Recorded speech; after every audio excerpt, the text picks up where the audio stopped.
313 জন মানুষ সারাদিন না খেয়ে মরুভূমির 45 ডিগ্রি রোদে হাজার সশস্ত্র সৈনিকের সামনে দাঁড়িয়ে তারা হাসছিল।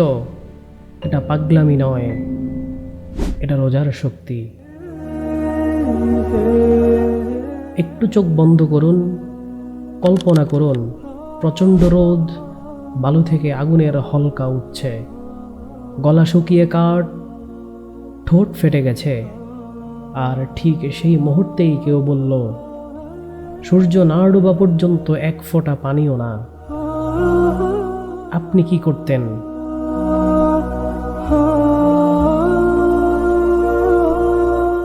পৃথিবীর কোনো শক্তি কি মানুষকে দিনের পর দিন এভাবে নিজের ইচ্ছায় কষ্ট করাতে পারে? হ্যাঁ, পারে। এবং সেই মানুষগুলো শুধু কষ্ট করেনি, তারা হেসেছিল, গেয়েছিল, কাঁদতে কাঁদতে শুকরিয়া জানিয়েছিল। কেন? আজ সেই গল্প বলবো, যে গল্প জানলে আপনার বুকের ভেতরটা কেঁপে উঠবে।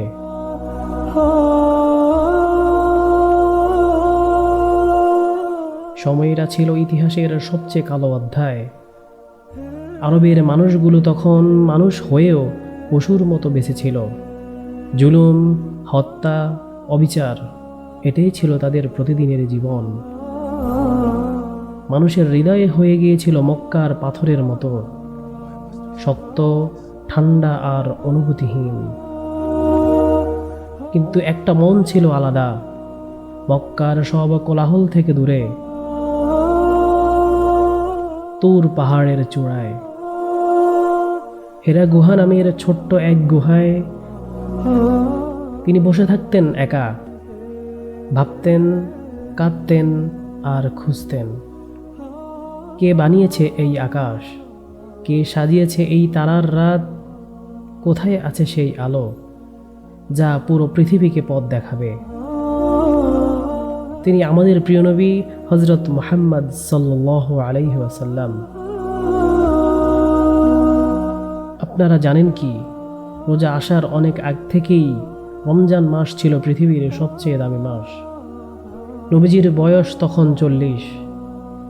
হেরা গুহায় তিনি ধ্যানে ডুবে আছেন। রাতের নিস্তব্ধতায় শুধু তার শ্বাসের শব্দ। হঠাৎ সেই নীরবতা ভেঙে গেল। আলোর ঝলক, পাহাড় কাঁপল। জিবরাইল আলাইহিস সালাম এলেন আর বললেন, ইকরা, পড়ুন। সেই রাতে আসমান থেকে পৃথিবীতে নামল পবিত্র কোরআন।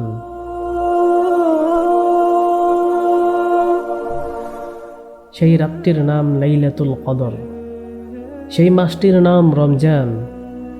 কোরআন হলো মানুষের মনের খাবার, আর আল্লাহ সেই একই মাসকে বেছে নিলেন শরীরকে খাবার থেকে দূরে রাখার জন্য। কি অসাধারণ মিল, কি গভীর সংযোগ! কিন্তু কোরআন নাজিল হলেও আল্লাহ তাআলা তখন রোজার হুকুম দিলেন না। কারণ রোজা কোনো সাধারণ ইবাদত নয়। এর জন্য দরকার পাহাড়ের মতো শক্ত মন। সেই 13টি বছর মুসলমানরা সহ্য করেছিল চরম অত্যাচার, ঘর ছাড়া জীবন, ক্ষুধা, পিপাসা, রক্ত। আল্লাহ তাদের কষ্ট দেননি, তিনি তাদের তৈরি করেছিলেন। যেভাবে আগুনে পুড়িয়ে সোনাকে খাঁটি করা হয়, ঠিক সেভাবে। তারপর এলো হিজরত, মদিনার ঠান্ডা বাতাস, সবুজ খেজুর বাগান, ভালোবাসায় ভরা মানুষ। মুসলমানরা তখন প্রস্তুত আল্লাহ যাই হুকুম দেন হাসি মুখে মেনে নেওয়ার জন্য।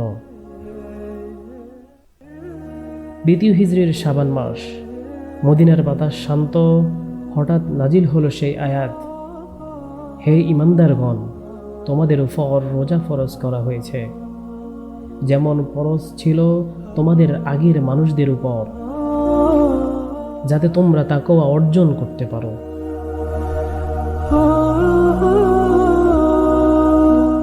আল্লাহ তাআলা বললেন না কষ্ট দিতে রোজা দিয়েছি, তিনি বললেন পবিত্র করতে।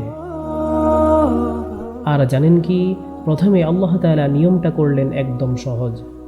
যাদের কষ্ট হবে তারা রোজার বদলে একজন গরিবকে খাইয়ে দিবে। কি অসীম দয়া!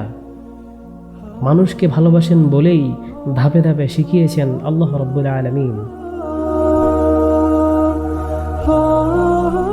তারপর যখন মানুষের মন তৈরি হলো, নামলো চূড়ান্ত হুকুম, রমজান মাস পেলে রোজা রাখতেই হবে।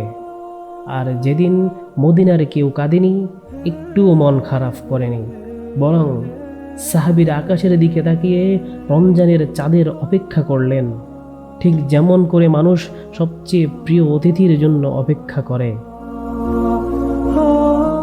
শুরু হলো মুসলমানদের জীবনের প্রথম রমজান। মরুভূমির রোদ, মাঠে কাজ, বাজারে কেনাবেচা সব চলছে রোজা রেখে। পিপাসায় ঠোঁট ফাটছে, দুর্বলতায় শরীর কাঁপছে, কিন্তু মুখে একটাই কথা, আল্লাহর জন্য। আর তখনই মাত্র 17 দিন পার হয়েছে প্রথম রমজানের। খবর এলো মক্কা থেকে, 1000 সশস্ত্র কাফের সৈনিক মদিনার দিকে ধেয়ে আসছে।